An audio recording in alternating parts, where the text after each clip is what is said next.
प्रिय विद्यार्थियों, आज का पाठ है लखनवी अंदाज और ये एक व्यंग्य है। इसकी रचनाकार यशपाल जी हैं। व्यंग्य साहित्य की एक विधा है, लिखने का एक ढंग है। व्यंग्य में उपहास और आलोचना का पुट होता है। सबसे पहले रचनाकार का परिचय। यशपाल, इनका जन्म सन 1903 में पंजाब की फिरोजपुर छावनी में हुआ। प्रारंभिक शिक्षा कांगड़ा से ग्रहण करने के बाद लाहौर के नेशनल कॉलेज से इन्होंने बीए किया। वहाँ उनका परिचय भगत सिंह और सुखदेव से हुआ। स्वाधीनता संग्राम की क्रांतिकारी धारा से जुड़ाव के कारण वे जेल भी गए।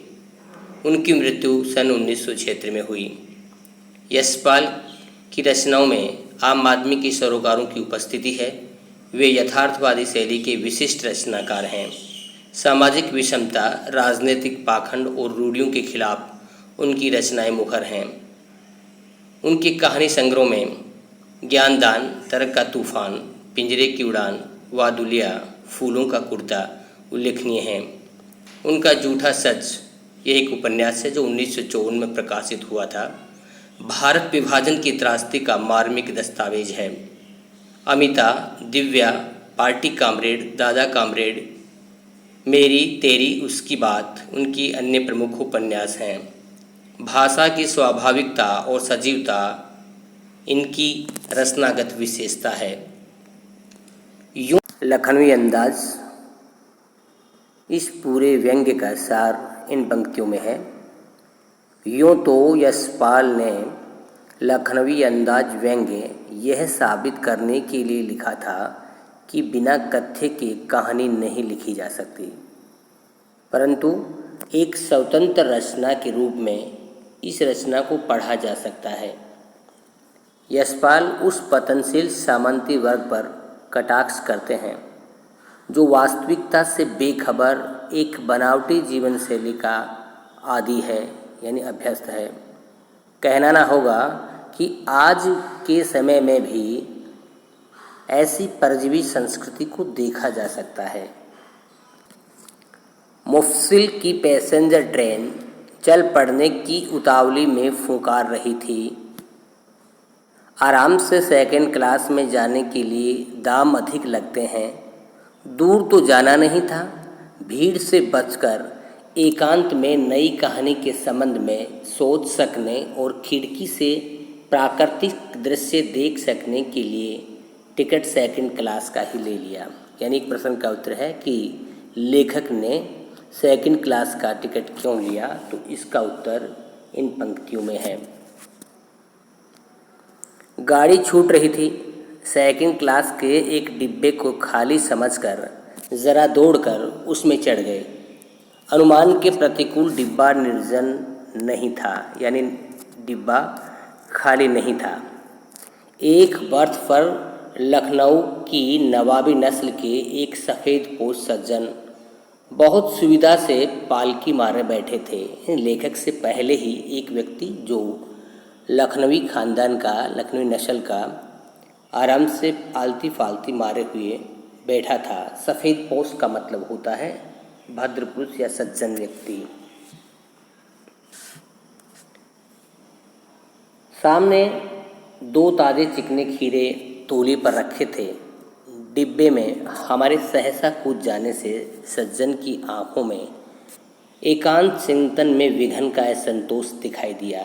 यानी लेखक की ट्रेन के डिब्बे में चढ़ने पर पहले से बैठे हुए उस सज्जन की आंखों में एक चिंतन और विघन का असंतोष दिखाई दिया। सोचा हो सकता है यह भी कहानी के लिए सूझ की चिंता में हो या खीरे जैसे अपदार्थ वस्तु का शौक करते देखे जाने के संकोच में हो। लेखक ने अनुमान लगाया, हो सकता है ये भी हमारी तरह से ही किसी नई कहानी के बारे में सोच रहे होंगे या फिर खीरा जैसी तुच्छ वस्तु को दूसरे लोगों के सामने नहीं खाना चाह रहे होंगे, तो थोड़ा संकोच कर रहे हैं। नवाब साहब ने संगति के लिए उत्साह नहीं दिखाया, यानी लेखक से बातचीत करने का उत्साह नवाब साहब ने नहीं दिखाया। हमने भी उनके सामने की बर्थ पर बैठकर आत्मसम्मान में आंखें चुरा ली। जब अगला ही बात नहीं करना चाह रहा तो लेखक इस बात को भांप गए, समझ गए और उन्होंने भी आंखें चुरा ली, बात नहीं की। ठाली बैठे कल्पना करते रहने की पुरानी आदत है। ये अक्सर कवि लोग जो होते हैं ये कल्पनाओं में रहते हैं। कवि, पागल और प्रेमी, ये तीनों काल्पनिक दुनिया में ज़्यादा रहते हैं, वास्तविकता में कम, यानी नई रचना के बारे में सोचते रहते हैं। ठाली बैठना, खाली बैठना। ठाली बैठे कल्पना करते रहने की पुरानी आदत है। नवाब साहब की असुविधा और संकोच के कारण का अनुमान करने लगे। संभव है नवाब साहब ने बिल्कुल अकेले यात्रा कर सकने के अनुमान में किफ़ायत के विचार से सेकंड क्लास का टिकट खरीद लिया हो और अब गवारा न हो, यानी अब मंजूर नहीं है कि शहर का कोई सफ़ेदपोश, शहर का कोई सज्जन व्यक्ति, भद्र पुरुष उन्हें मजले दर्जे में सफ़र करता देखे। यानी नवाब साहब जो थे उनमें अभी भी नवाबी बू हैं। नवाब लोगों का पहले लखनऊ में शासन रहा था, मगर अब देश स्वतंत्र हो चुका है, मगर उनके दिमाग से वो शासन वाली बू नहीं निकली है। वो अभी भी वास्तविकता से बेखबर हैं।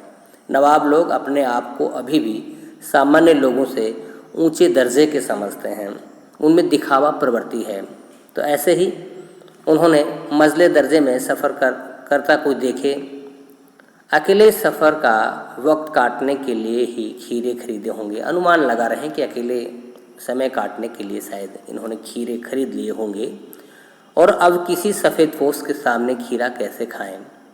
हम कनखियों से नवाब साहब की ओर देख रहे थे। कनखियों का मतलब सीधी आंखों से न देख करके बगल से देखने को कनखियों से देखना कहते हैं। नवाब साहब कुछ देर गाड़ी की खिड़की से बाहर देखकर स्थिति पर गौर करते रहे। स्थिति पर गौर करना, ध्यान देना। ओह, नवाब साहब ने सहसा हमें संबोधन किया। आदाब अर्ज। आदाब अर्ज अभिवादन का एक तरीका है उर्दू में। आदाब अर्ज, जनाब खीरों का शौक़ फरमाएंगे। जनाब का मतलब श्रीमान है कि श्रीमान आप खीरे खाइए, खीरे। नवाब साहब का सहसा भाव परिवर्तन अच्छा नहीं लगा। भांप लिया, भांपने का मतलब अनुमान लगा लिया। आप शराफत का गुमान बनाए रखने के लिए हमें भी मामूली लोगों की हरकत में लथेड़ लेना चाहते हैं। जवाब दिया, शुक्रिया, किबला शौक़ फरमाइए। किबला का मतलब श्रीमान आप ही कीजिए। और लेखक ने धन्यवाद कह करके खीरा खाने से मना कर दिया। शराफत कहते हैं शिष्टाचार को, गुमान भ्रम होता है और लथेड़ना लपेटना होता है। नवाब साहब ने फिर एक पल खिड़की से बाहर देखकर गौर किया और दृढ़ निश्चय से खीरे के नीचे रखा तौलिया झाड़ कर सामने बिछा लिया। सीट के नीचे से लोटा उठाकर दोनों खीरों को खिड़की से बाहर धोया और तौलिए से पोंछ लिया। जेब से चाकू निकाला, दोनों खीरों के सिर काटे, उन्हें गोद कर झाग निकाला। यानी इस खीरों के दोनों हिस्से काट कर उनको आपस में रगड़ा और उसका झाग निकाला। ऐसा माना जाता है कि ऐसा करने से खीरे का खारापन निकल जाता है। तो नवाब साहब ने भी खीरे को काटा और उसे गोद करके उसका झाग निकाल दिया। फिर खीरों को बहुत एहतियात से, एहतियात बहुत ही सावधानी से, एहतियात का मतलब सावधानी से छील कर फांकों को करीने से तौली पर सजा दिया। करीने का मतलब सही ढंग से, सही तरीके से, सिस्टमेटिक को करीना कहते हैं। लखनऊ स्टेशन पर खीरा बेचने वाले खीरे के इस्तेमाल का तरीका जानते हैं कि खीरे का इस्तेमाल, उपयोग कैसे किया जाता है। इस बात का तरीका वो लोग जानते हैं। ग्राहक के लिए जीरा, मिला नमक और पिसी हुई लाल मिर्च की पुड़िया भी हाजिर कर देते हैं। हाजिर करना, उपस्थित कर देना, यानी खीरा लेने वाले व्यक्ति को वो बेचने वाले नमक, जीरा, मिर्च आदि की एक छोटी सी कागज़ की पुड़िया भी दे देते हैं, ताकि खीरा काट कर उस पर जो बुरका लिया जाता है तो खीरे का स्वाद और बढ़ जाता है। तो ये इस्तेमाल करने का तरीका खीरा बेचने वाले जानते हैं। नवाब साहब ने बहुत करीने से खीरे की फांकों पर, फांक माने जो कटे हुए टुकड़े, फांकों पर जीरा, मिला नमक और लाल मिर्च की सुर्खी बुरक दी। सुर्खी वो जो पाउडर है उसको छिड़क दिया। उनकी प्रत्येक भाव भंगिमा और जबड़ों के स्फुरण से स्पष्ट था कि उस प्रक्रिया में उनकी आस्वादन की कल्पना में प्लावित हो रहा है। यानी नवाब साहब जो खीरा काटते समय उनके जबड़े जो चल रहे थे, तो उनके इन जबड़ों के चलने से लेखक ने अनुमान कर लिया कि नवाब स्वाद की कल्पना कर रहे हैं। हम कनखियों से देखकर सोच रहे थे मियाँ रईस बनते हैं, वैभवशाली बन रहे हैं, अपने आप को रईस दिखाने की कोशिश कर रहे हैं, लेकिन लोगों की नज़र से बच सकने के ख्याल से अपनी असलियत पर उतर आए हैं। नवाब साहब ने फिर एक बार हमारी ओर देखा। वल्लाह शौक कीजिए, वल्लाह कसम से शौक कीजिए, खाइए। लखनऊ का बालम खीरा है और ये खीरा किस किस्म का है, किस प्रकार का, उसका नाम बताया गया कि लखनऊ का बालम खीरा है, बहुत ही स्वादिष्ट होता है।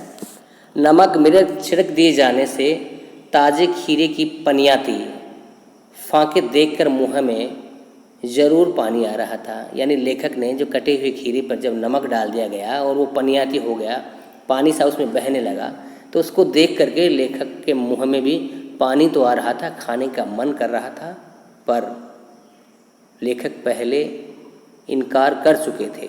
आत्मसम्मान निभाना ही उचित समझा, उत्तर दिया, शुक्रिया, इस वक्त तलब महसूस नहीं हो रही। यानी अब इसी समय खाने की इच्छा नहीं है। तलब का मतलब होता है इच्छा।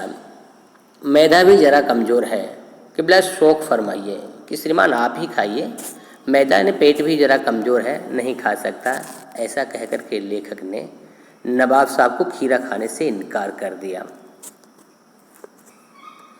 नवाब साहब ने सतृष्ण आँखों से नमक मिर्च के संयोग से चमकती खीरे की फांकों की ओर देखा।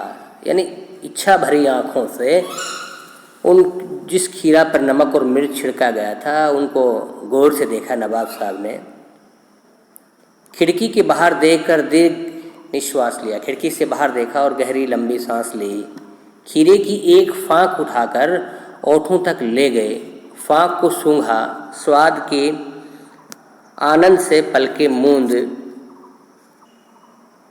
मूंद गई। मुँह में भर आए पानी का घूंट गले में उतर गया। तब नवाब साहब ने फांक को खिड़की से बाहर छोड़ दिया। यानी नवाब साहब ने बड़े करीने से खीरे को काटा, उसको सजाया, उस पर नमक डाला और उसके बाद में उन्होंने केवल उस खीरे की फांकों को सूंघा और एक एक करके खिड़की से बाहर फेंकते चले गए।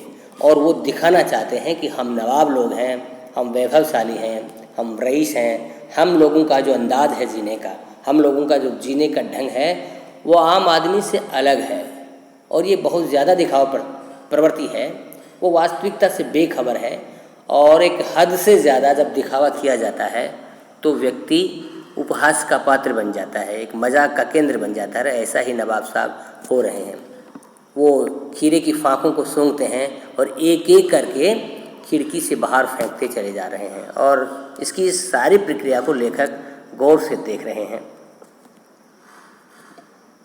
को नाक के पास ले जाकर वासना से रसास्वादन यानी रस का स्वाद लेना कर खिड़की के बाहर फेंकते गए। नवाब साहब ने खीरे की सब फांकों को खिड़की से बाहर फेंककर तौलिए से हाथ और ओठ पोंछ लिए और गर्व से गुलाबी आंखों से हमारी ओर देख लिया, मानो कह रहे हों यह है ख़ानदानी रईसों का तरीका। वो जैसे कि बताना चाह रहे हैं कि हम ख़ानदानी रईस हैं और हम लोग इसी प्रकार से खाते हैं। हम खाते नहीं, केवल खुशबू से ही हमारा पेट भर जाता है। नवाब साहब खीरे की तैयारी और इस्तेमाल से थक कर लेट गए। हमें तस्लीम से सिर खम कर लेना पड़ा। तस्लीम का नाम सम्मान से, रेस्पेक्ट के कारण से हमें भी सर झुकाना पड़ा। ख़ानदानी तहजीब, शिष्टाचार, नफासत, स्वच्छता और नज़ाकत, कोमलता। हम गौर कर रहे थे खीरा इस्तेमाल करने के इस तरीके को। खीरे की सुगंध और स्वाद की कल्पना से संतुष्ट होने का सूक्ष्म यानी नफीस यानी एब्स्ट्रैक्ट तरीका ज़रूर कहा जा सकता है, परंतु क्या ऐसे तरीके से उदर की तृप्ति भी हो सकती है? क्या इस प्रकार से सूंघने से उदर माने पेट, क्या पेट तृप्त हो सकता है? क्या पेट भर सकता है? असंभव है। नवाब साहब की ओर से भरे पेट के डकार का शब्द सुनाई दिया और नवाब साहब ने हमारी ओर देखकर कह दिया, खीरा लजीज होता है। लजीज का मतलब बहुत ही डिलीशियस होता है, बहुत स्वादिष्ट होता है, लेकिन होता शकील है, नामुराद दुष्ट तुच्छ, कि होता बहुत शकील है, बहुत कठोर होता है, बहुत मुश्किल से पचने वाला होता है, मैदे पर बोझ डाल देता है। मैदा आमाशय को कहते हैं, पेट का आंतरिक भाग जो है उस पर इस खीरे का बोझ पड़ता है। इसलिए नवाब साहब ने तो अपने मैदे पर, अपने पेट पर बोझ डाला ही नहीं, केवल सूंघा है और फेंक दिया। ज्ञान चक्षु खुल गए, पहचान हो गई नई कहानी के लेखक, और लेखक ने सारी प्रक्रिया को देखा तो उनके ज्ञान रूपी नेत्र थे वो खुल गए। खीरे की सुगंध और स्वाद की कल्पना से पेट भर जाने का डकार आ सकता है, तो बिना विचार घटना पात्रों के लेखक की इच्छा मात्र से नई कहानी क्यों नहीं बन सकती? और लेखक कह रहे हैं कि जब किसी वस्तु को बिना खाए उसकी खुशबू से ही पेट भरा जा सकता है, तो बिना विचार, बिना घटना और बिना पात्रों के भी कहानी लिखी जा सकती है। पर ऐसा होता नहीं है। ऐसा करना केवल आडंबर करना है, केवल दिखावा करना है, और यहाँ पर नवाब साहब आडंबर और दिखावा ही कर रहे हैं। और इस लेख के माध्यम से, इस व्यंग्य के माध्यम से लेखक इस प्रकार के परजीवी पतनशील सामंती वर्ग पर कटाक्ष कर रहे हैं, और एक सीमा से ज़्यादा दिखावा और आडंबर करने वाले लोग समाज में उपहास और आलोचना दोनों के केंद्र बन जाते हैं। धन्यवाद।